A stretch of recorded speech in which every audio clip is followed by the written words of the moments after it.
अधिवेशन आता चालू होणार आहे।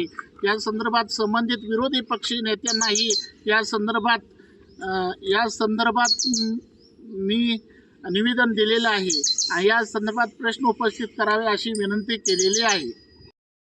मी राजाराम दामू काळेबाग, सांगोला 253 विधानसभा अपक्ष उमेदवार, सोलापूर उपवन संरक्षक अंतर्गत सांगोला पंढरपूर बार्शी अंतर्गत झालेल्या विविध कामामध्ये कोट्यावधी रुपयाचा भ्रष्टाचार झाला असून या संदर्भात मी गेल्या पावसाळी अधिवेशनामध्ये प्राणांतिक उपोषण आझाद मैदान येथे प्राणांतिक उपोषण केले होते।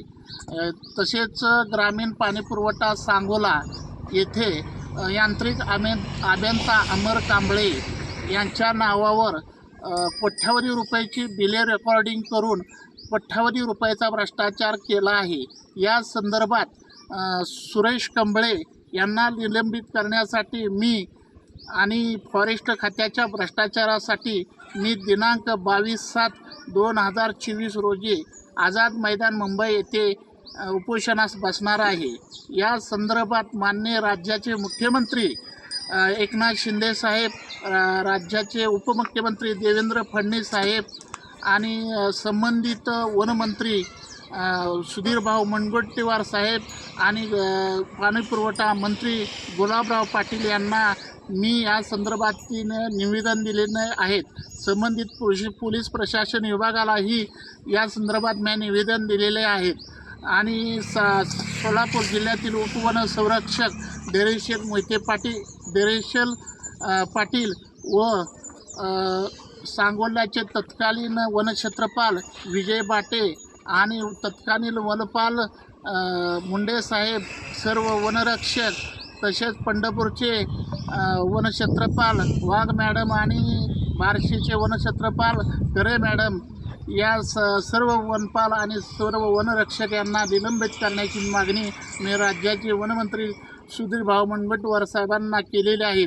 तसेच सांगोल्याचे पाणी पुरवठ्याचे उप अभियंता सुरेश कंबळे ही दोषी आढळलेले असून या संदर्भात सोलापूर जिल्ह्याचे मुख्य कार्यकारी अधिकारी जिल्हा परिषद सोलापूर यांनी चौकशी केली आली असून या संदर्भात ते दोषी आढळलेले आहेत।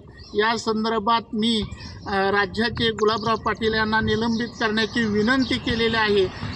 वर्ष झाले तरी अजून या लोकांमध्ये कारवाई झाल्यामुळं मी व्यथित होऊन दिनांक 22/2/2024 रोजी आझाद मैदान मुंबई येथे उपोषणास बसणार आहे।